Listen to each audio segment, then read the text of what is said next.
Hi hello friends, welcome back to my channel. Friends, ನೀವು ನೋಡ್ತಾ ಇದ್ದೀರಾ Kavitha's Kannada recipe channel. Friends, ಇವತ್ತಿನ ವಿಡಿಯೋದಲ್ಲಿ ಒಂದು ಈಸಿಯಾಗಿ ಮಾಡುವಂತಹ ಸ್ವೀಟ್ ರೆಸಿಪಿನ ತೋರಿಸ್ತಾ ಇದ್ದೀನಿ. ಈ ಒಂದು ಸ್ವೀಟ್ ಮಾಡೋದಕ್ಕೆ ನೀವು ಯಾವುದೇ ರೀತಿ ಹಿಟ್ಟನ್ನು ಬಳಸೋ ಹಾಗಿಲ್ಲ.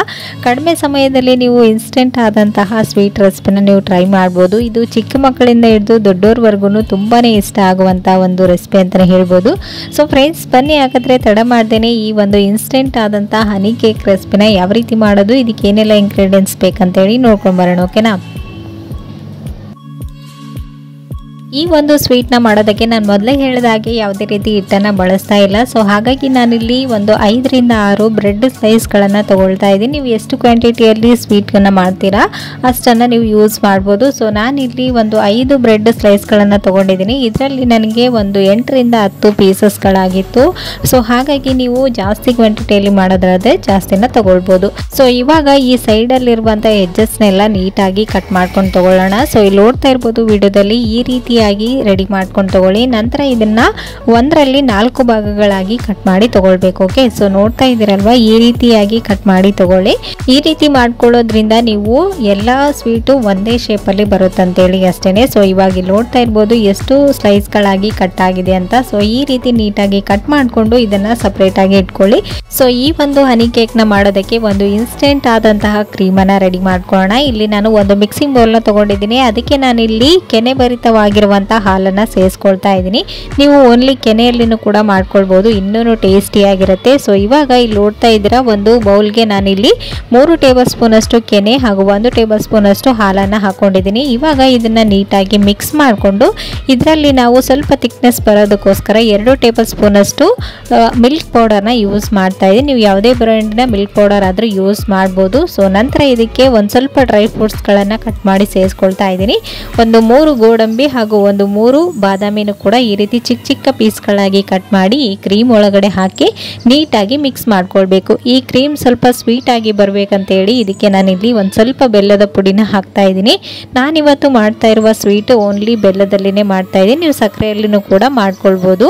ಸೊ ಇವಾಗ ಇಲ್ಲಿ ನೋಡ್ತಾ ಇದ್ರೆ ಇದಕ್ಕೆ 1/2 ಟೇಬಲ್ ಸ್ಪೂನ್ ಅಷ್ಟು ಬೆಲ್ಲದ ಪುಡಿನೂ ಕೂಡ ಹಾಕೊಂಡು ಈ ಒಂದು ಕ್ರೀಮನ್ನು ರೆಡಿ ಮಾಡಿ ಪಕ್ಕಕ್ಕೆ ಇಟ್ಕೊಳ್ಳೋಣ.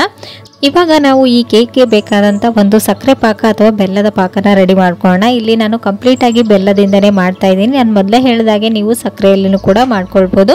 ಸೊ ಇವಾಗ ಇಲ್ಲಿ ಒಂದು ದೊಡ್ಡ ಮಿಕ್ಸಿಂಗ್ ಬೌಲ್ಗೆ 1 ಕಪ್ನಷ್ಟು ಬೆಲ್ಲ ಹಾಗೆಯೇ ಈ ಬೆಲ್ಲ ಕರಗುವಷ್ಟು ನೀರನ್ನು ಕೂಡ ಹಾಕ್ಕೊಂಡು ಈ ಬೆಲ್ಲನ ನೀಟಾಗಿ ಕರಗಿಸ್ಕೊಂಡು ಸೋದಿಸ್ಕೊಂಡು ತಗೊಳ್ಳಿ. ಇದು ಜಸ್ಟ್ ಅಂಟು ಪಾಕ ಆದರೆ ಸಾಕು, ಒಂದೆಳೆ ಪಾಕ ಬರಬೇಕಂತ ಏನಿಲ್ಲ. ಸೊ ಇವಾಗ ಬೆಲ್ಲದಲ್ಲಿ ಕಸ ಮತ್ತು ಹಳ್ಳುಗಳೆಲ್ಲ ಸೇರ್ಕೊಂಡಿರುತ್ತಲ್ವ, ಸೊ ಹಾಗಾಗಿ ಇದನ್ನು ನೀಟಾಗಿ ಕರಗಿಸ್ಕೊಂಡು ಒಂದು ಸಣ್ಣ ಬೌಲ್ಗೆ ಇದನ್ನ ಟ್ರಾನ್ಸ್ಫರ್ ಮಾಡ್ಕೊಳ್ತಾ ಇದ್ದೀನಿ. ಸೊ ಇವಾಗ ಇಲ್ಲಿ ನೋಡ್ತಾ ಇರ್ಬೋದು ಬ್ರೆಡ್ ಸ್ಲೈಸಸ್ ಕೂಡ ರೆಡಿ ಆಗಿದೆ, ಹಾಗೇನೆ ಕ್ರೀಮ್ ಮತ್ತೆ ಈ ಬೆಲ್ಲದ ಪಾಕನೂ ಕೂಡ ರೆಡಿ ಆಗಿದೆ. ಸೊ ಇವಾಗ ಇದನ್ನ ಯಾವ ರೀತಿ ಮಾಡೋದಂತ ನೋಡೋಣ.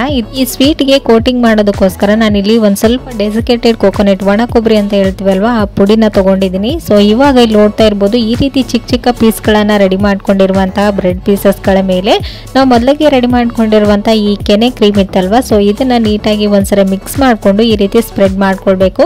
ನಂತರ ಅದ್ರ ಮೇಲ್ಗಡೆ ಇನ್ನೊಂದು ಬ್ರೆಡ್ ಸ್ಲೈಸ್ ಅನ್ನ ಇಟ್ಟು ಈ ರೀತಿ ಪಾಕದಲ್ಲಿ ನೀವು ಜಸ್ಟ್ ಡಿಪ್ ಮಾಡ್ಬೇಕಷ್ಟೇನೆ. ಈ ಪಾಕಕ್ಕೆ ನಾನು ಒಂದು ಸ್ವಲ್ಪ ಫುಡ್ ಕಲರ್ನು ಕೂಡ ಯೂಸ್ ಮಾಡಿದ್ದೀನಿ. ಸೊ ಕಲರ್ಫುಲ್ ಆಗಿ ಇರಲಿ ಅಂತೇಳಿ ನೀವು ಇಷ್ಟ ಇದ್ರೆ ಹಾಕೊಳ್ಬೋದು, ಇಲ್ಲಾಂದ್ರೆ ಸ್ಕಿಪ್ ಕೂಡ ಮಾಡ್ಬೋದು.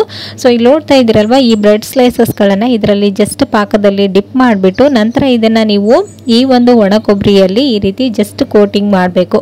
ಸೊ ಈ ರೀತಿ ಕೋಟಿಂಗ್ ಮಾಡಿದ ನಂತರ ನೋಡ್ತಾ ಇರ್ಬೋದು ಎಷ್ಟು ಕಲರ್ಫುಲ್ ಆಗಿ ಕಾಣಿಸ್ತಾ ಇದೆ ಅಂತ. ಸೊ ಇದೇ ರೀತಿನೇ ಬ್ರೆಡ್ ಸ್ಲೈಸಸ್ಗಳ ಮೇಲೆ ಈ ಕ್ರೀಮನ್ನು ಹಚ್ಚಿ ಜಸ್ಟ್ ಈ ರೀತಿ ಪಾಕದಲ್ಲಿ ಡಿಪ್ ಮಾಡಿ ನಂತರ ಲಾಸ್ಟಲ್ಲಿ ಒಣ ಕೊಬ್ಬರಿಯಲ್ಲಿ ಈ ರೀತಿ ಕೋಟಿಂಗ್ ಮಾಡ್ಕೊಳ್ಬೇಕು. ಸೊ ಈ ರೀತಿನೇ ಬ್ರೆಡ್ ಸ್ಲೈಸ್ಗಳಿಗೆ ಕ್ರೀಮನ್ನು ಹಚ್ಚಿ ರೆಡಿ ಮಾಡ್ಕೊಳ್ಳಿ. ಸೊ ಇಲ್ಲಿ ನೋಡ್ತಾ ಇರ್ಬೋದು ಇವಾಗ ಎಲ್ಲ ಸ್ವೀಟ್ಸು ರೆಡಿ ಆಗಿದೆ. ಸೊ ಇವಾಗ ಇದನ್ನ ಇನ್ನೂ ಸ್ವಲ್ಪ ಕಲರ್ಫುಲ್ ಮಾಡೋದಕ್ಕೋಸ್ಕರ ನಾನು ಇದ್ರ ಮೇಲ್ಗಡೆ ರೆಡ್ ಚೆರೀಸ್ಗಳನ್ನು ಈ ರೀತಿ ಇಡ್ತಾ ಇದ್ದೀನಿ. ಸೊ ನೀವು ಗೋಡಂಬಿ, ದ್ರಾಕ್ಷಿ ಏನಾದರೂ ಕೂಡ ಇಡ್ಬೋದು. ಸೊ ಹಾಗೇನು ಕೂಡ ಸರ್ವ್ ಮಾಡ್ಬೋದು, ತುಂಬಾನೇ ಟೇಸ್ಟಿಯಾಗಿರುತ್ತೆ. ಸೊ ಇಲ್ಲಿ ನೋಡ್ತಾ ಇರ್ಬೋದು ಮಕ್ಕಳು ಕೇಳಿದಾಗ ಈ ರೀತಿ ನೀವು ಒಂದು ಇನ್ಸ್ಟೆಂಟ್ ಆದಂತಹ ಹನಿ ಕೇಕ್ ರೆಸಿಪಿನ ನೀವು ಟ್ರೈ ಮಾಡ್ಬೋದು, ತುಂಬಾನೇ ಟೇಸ್ಟಿಯಾಗಿರುತ್ತೆ. ಮಕ್ಕಳಿಂದ ಹಿಡಿದು ದೊಡ್ಡವರವರೆಗೂ ಎಲ್ಲರೂ ಇಷ್ಟಪಟ್ಟು ತಿನ್ನುವಂಥ ಒಂದು ರೆಸಿಪಿ ಅಂತಲೇ ಹೇಳ್ಬೋದು. ಸೊ ಫ್ರೆಂಡ್ಸ್, ನೋಡಿದ್ರಲ್ವಾ ಎಷ್ಟು ಈಸಿಯಾಗಿ ಈ ರೀತಿ ಒಂದು ಸ್ವೀಟ್ ರೆಸಿಪಿನ ನೀವು ಕೂಡ ಟ್ರೈ ಮಾಡ್ಬೋದು ಅಂತೇಳಿ. ಇನ್ನೇ ಆಗ್ತಡ ನೀವು ಕೂಡ ಮನೆಯಲ್ಲಿ 4 ಬ್ರೆಡ್ ಸ್ಲೈಸ್ಗಳಿದ್ರೆ ಈ ರೀತಿ ಒಂದು ರೆಸಿಪಿನ ಟ್ರೈ ಮಾಡಿ ನೋಡಿ, ಎಲ್ರಿಗೂ ಇಷ್ಟ ಆಗುತ್ತೆ. ಹಾಗೆ ನಿಮಗೂ ಕೂಡ ನೀವು ಮಾಡಿದ್ದು ಅಂತೇಳಿ ತುಂಬಾನೇ ಸ್ಯಾಟಿಸ್ಫ್ಯಾಕ್ಷನ್ ಇರುತ್ತೆ. ಸೊ ಹಾಗೇನೆ ಒಂದು ಡಿಫ್ರೆಂಟ್ ಆದಂತಹ ಸ್ವೀಟ್ ರೆಸಿಪಿ. ಸೊ ನೋಡ್ತಾ ನೋಡ್ತಾ ಇರ್ಬೋದು, ಒಂದು ನೀವು ಕಟ್ ಮಾಡಿ ಕೂಡ ತೋರಿಸ್ತಾ ಇದ್ದೀನಿ. ಒಳಗಡೆ ಕ್ರೀಮಿಯಾಗಿ ಮೇಲ್ಗಡೆ ಸಾಫ್ಟ್ ಆಗಿ ತುಂಬಾನೇ ಟೇಸ್ಟಿ ಆಗಿತ್ತು. ಸೊ ಇವತ್ತಿನ ಈ ಒಂದು ರೆಸಿಪಿ ನಿಮ್ಗೂ ಕೂಡ ಖಂಡಿತ ಇಷ್ಟ ಆಯ್ತಂತ ಅನ್ಕೊಂಡಿದ್ದೀನಿ. ಇಷ್ಟ ಆದ್ರೆ ಪ್ಲೀಸ್ ಒಂದು ಲೈಕ್ ಕೊಡೋದನ್ನ ಮರಿಬೇಡಿ. ಮತ್ತೆ ನಾಳೆ ಹೊಸ ರೆಸಿಪಿಯೊಂದಿಗೆ ಮತ್ತೆ ನಿಮ್ಮನ್ನ ಮೀಟ್ ಮಾಡ್ತೀನಿ ಫ್ರೆಂಡ್ಸ್. ಅಲ್ಲಿವರೆಗೂ ಟೇಕ್ ಕೇರ್, ಬಾಯ್.